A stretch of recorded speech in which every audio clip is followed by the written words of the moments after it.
Okay, so today we're going to go through the the metrics and the use of SMART goals, and then we're going to look at how Action Network complements that effort.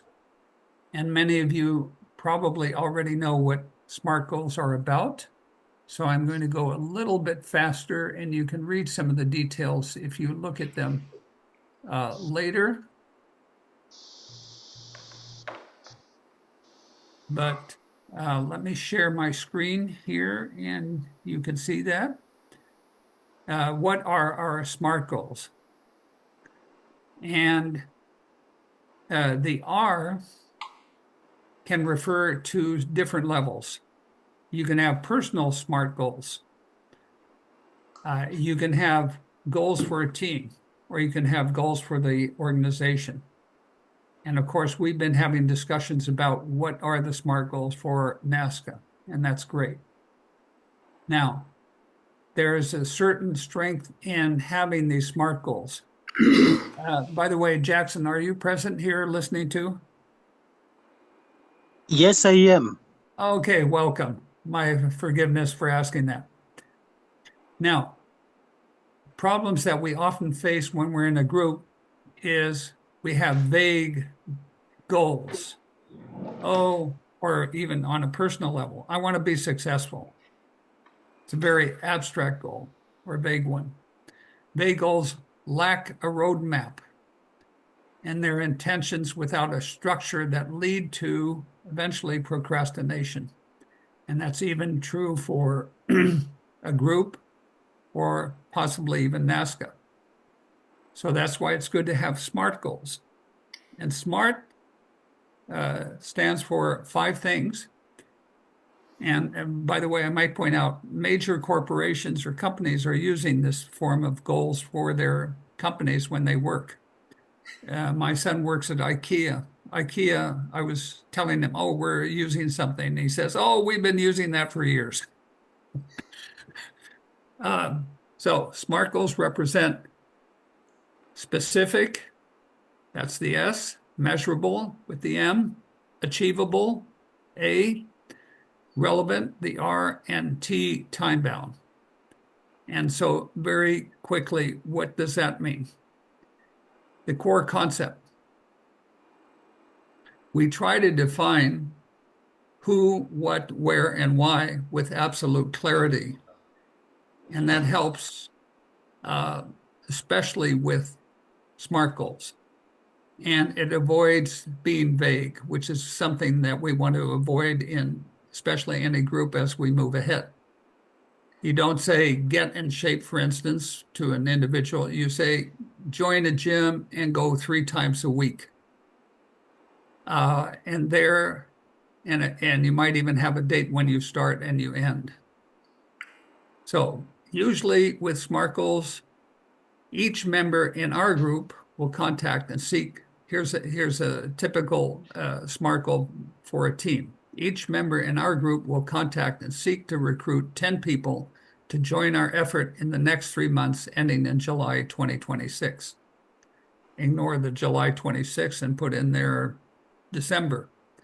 But you have a SMART goal because you have something that is specific, 10 people. Even the date is somewhat specific here, or not somewhat, it is specific, but that'll come back under time bound. You have something that we might say is achievable, and it's a metric as well. Metric because it does include the number, and it's achievable because we feel that we can get to that point. I'm just giving this again as an example. And then it's relevant because it relates to our overall effort around climate change, let's say, and then it's time bound because it ends in July 2026. This is just a sample of getting a flair for what SMART goals are about. And that's where we're really talking about when Bill presented his commentary. And there we have, first of all, it's measurable, or first is specific here, and then it gets measurable. If you can't measure it, you can't manage it. And so we use numbers, dates, milestones to define success in, especially in managing it. And we can track then those numbers. You know, we want 3 information meetings every month about climate. Should be peace and justice here, by the way, misspelled. Climate page. I wonder what the climate change maybe, and peace, and how they do or do not relate to their everyday life, completed by July 2026. Again, it's a measurable thing because we're saying 3 informative meetings. Then achievable, because it should be something that we can achieve in our real world, other than setting pie in the sky. So we focus on making sure that it's within our reach or that we're able to fulfill it. And then at the end, we can say, yes, we reached that goal.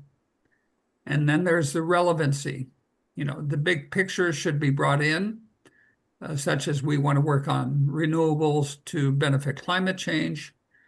And that's why some of our efforts of talks or meetings or so on are relevant at the, let's say, at the base level. And then there is the picture too, let's say, of economics as an example. We want to raise $5,000 USD monthly until July 26th.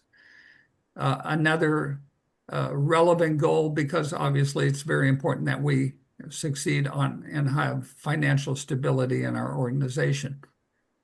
And then it's time bound. And what's meant by time bound? That we have a date in mind to get this achievable. And it should be, of course, a relevant date. And you can have several goals simultaneously with different dates. So these things are overall, they're concrete and they're measurable and they help to keep the focus. Now, why do SMART goals help? In short and very briefly here, they help to motivate people. Okay. By the way, is Lyle here too now? I don't know. He might not be able to make it today, I suspect. No, he's not here. Okay. There might be goals that Lyle sets for his group to motivate them. We want to go out and we want to get 10 people signed up in the next couple of weeks. Or like Greenlight has set goals for us, which they want to see. And they're working on the same wavelength that we are, which is so great. And they have, you know, write letters to the community or get articles into the newspaper. They have very tangible goals. They don't say that we have to absolutely fulfill them, but there's an aim for an outcome.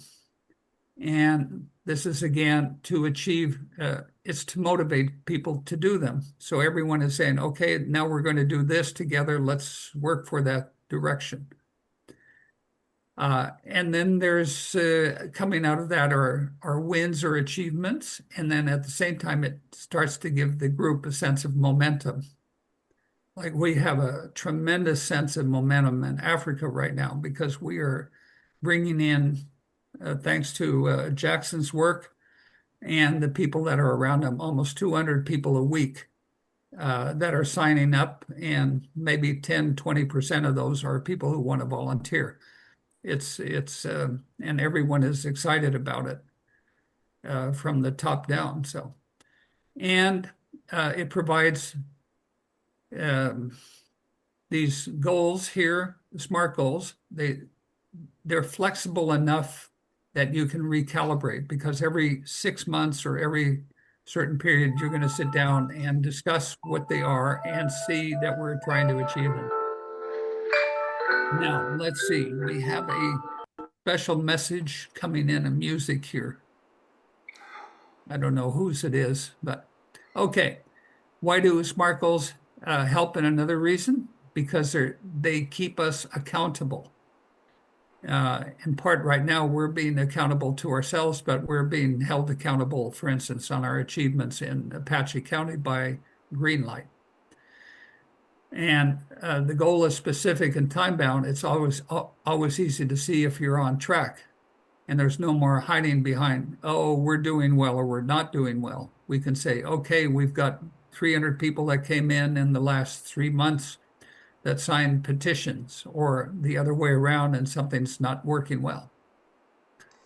And just more complete examples of SMART goals here very quickly. I just put these up as examples. I will complete 3 teams in my area of Apache County, starting with working together to have 2 types of action, information action and boots on the ground action, achievable before July 27. So you've got a date, you've got a goal of uh, that's time bound. You've got specifics, 2 types of action. You've got achievability, though that can be discussed. Is this achievable? I would say yes. It's relevant because they're around information, boots on the ground, especially implied here, are about renewables, because that's where we're going. We didn't put in renewables. We could have written that in too. And of course, they're relevant. And then, so they turn into SMART goals.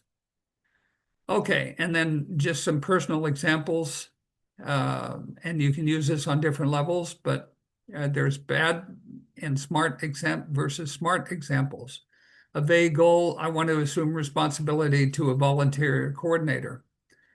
Or another vague goal, I will gather money for the team or for NASCA. SMART goal, as volunteer coordinator or as community organizer, by June 2027, I will have 10 one-on-ones with possible candidates and work with them gathering petitions, explain our vision, and ask them each to gather 10 signatures. Quite a smart goal, frankly. Other than that, the date is off because we're already past June. Okay. Another example, SMART goal. I will ask 3 companies or people I know if they can donate at least $200 monthly to invite participants to our youth summit. This could be a goal, for instance, for the group in Africa that's having their summit shortly. Okay, very common pitfalls of SMART goals. You make the targets too easy, and you set the outcome as being, well, we want to have 1 meeting every 3 months with a talk on climate change, when we have the capacity to do 1 monthly. Or we have the other extreme. We have goal overload. We're setting too many goals. This is what I think a lot of the complaints have come from in the recent period, that we've had too many goals that we've set. Or there is a pitfall too, that the focus is irrelevant. And well, what is irrelevant? It might be off track of what we're trying to do. And maybe we need to get back on track. Like I personally consider the 14% rate hikes in Arizona that are being pushed as a wonderful, relevant focus, because it brings in the community. And to give a bad example, and even if it was well meant, there was someone who suggested we have a pollinator group that gets involved in pollination. And if you study that, it's not really directly relevant to our efforts. It is relevant to the problem of climate change, because we have less bees that are flying and we have less pollination because of pesticides and all that. But it's getting off the aim where we want to go, which is to push for renewables. So that's an example that I would say is not so, it should be avoided. Yeah. Okay, and then we have the issue that I brought up at the beginning, that SMART goals applies to a unit. It can be an individual team. It could be a CAT, a climate action team. It could be a private person, or it could be even a person in a team. There are all sorts of levels. And there are core actions to operationalize in your goals when you're setting your SMART goals. You first set them, you write them down, and then you review routinely. Very obvious, I think, for many of us. But now comes a little bit more. What are our SMART goals? And we have a strategic plan that should be worked out, and that's coming now with NASCA. And I think we're going to be seeing the results soon. And now comes the bigger thing. How does Action Network drive or relate to SMART goals? Maybe obvious, but we can go through, and I'm going to just show you a number of things that we can see as possible SMART goals based on our history. For instance, and let's see if I can download some of these. First of all, let's do the fun part, actually. We have, for instance, if we go to the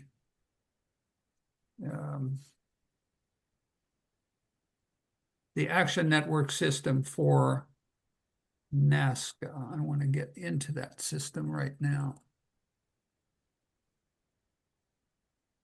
And we do almost any action, for instance, an event or emailing.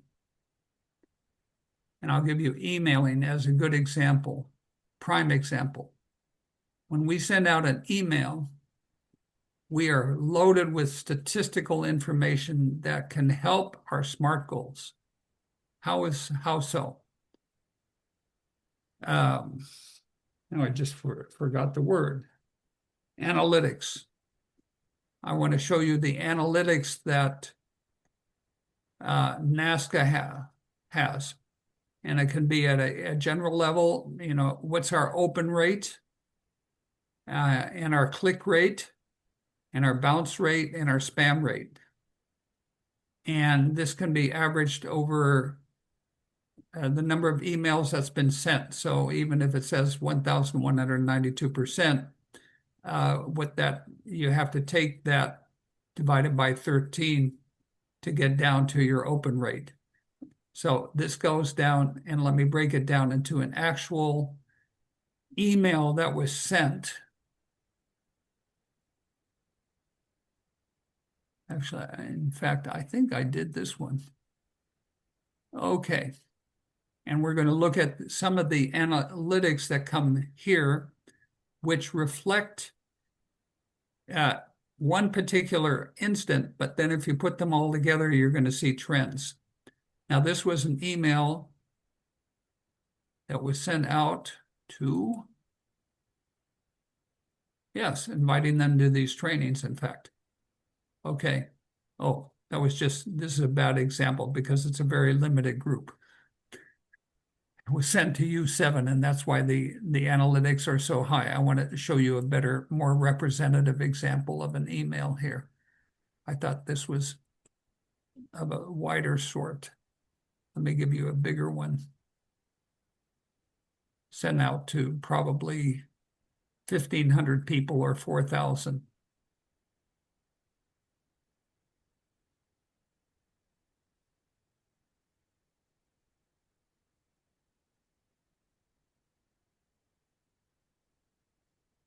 Sharon has sent out one in August, by the way, which we can also look at, but this one was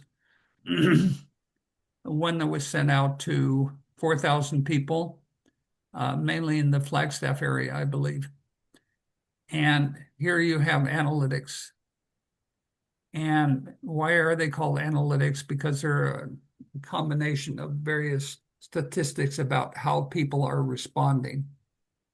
First of all, opens. This gives you your open rate. What's an open rate? Well, when somebody sees an email in their box and they press on it to look at it, doesn't mean they read it, but they look at it. There's about 35% who will look at it. And that amounts to a breakdown as follows, and it's not always representative because there are some complications in the way analytics are working these days. Apple does not share their information on this, so it is estimated. Whereas the other groups, including Google, Yahoo, and so on, Hotmail, do share their information. So you get a result, for instance, that based on what we do know and not know, approximately 35% of 44,700 people opened our email. That was 1,630. They could verify 927. And that meant verified open rate of near 20%. And then the unverified ones, which include the Apple ones and the things where they make an estimate that's educated, there were 14.9. Now, how did the click rate go? Okay, of that, you have a click rate, and you can look up here and you can see what they clicked on. For instance, there was in the email a bunch of invites where people could sign up on. One was actually something that Stefan was very concerned about, which is the 440-acre development in, I think it's downtown Flagstaff, if I'm right, or right near there on the outskirts of Flagstaff. Stefan can talk about that later, but here we have the open rates, 16. Now, what's the raw rate? Very honestly, I have difficulty in understanding the difference between the unique and the raw, other than possibly that the person amongst these 16 people looked at it maybe more than once. And that's why you got the 24. There were also some people who looked at the heat pump, the governing director's heat pump link.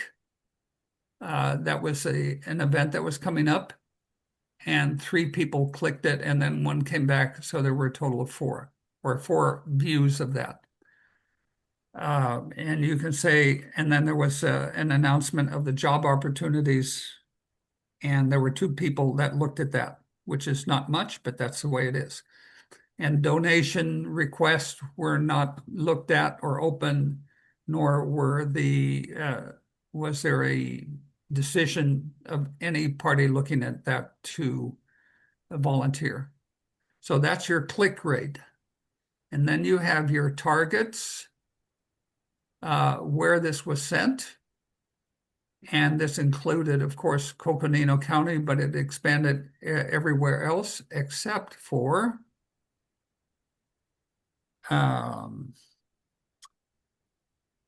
Yavapai County. And why did we do that? Because Sharon was going to take and did take Yavapai County for her send out. So this was separate. And then you could say, well, why were there only 4,700 people, by the way, when we have a greater database? And that could be because people have said they don't want information anymore, or take me off your database, and they unsubscribe. I do not find the numbers too positive in the direction that it's going, to be frank with you. Okay. Let's see what other analytics there were. The next step doesn't say too much here. You can analyze these, by the way, via artificial intelligence, and they will give you more or less the same thing.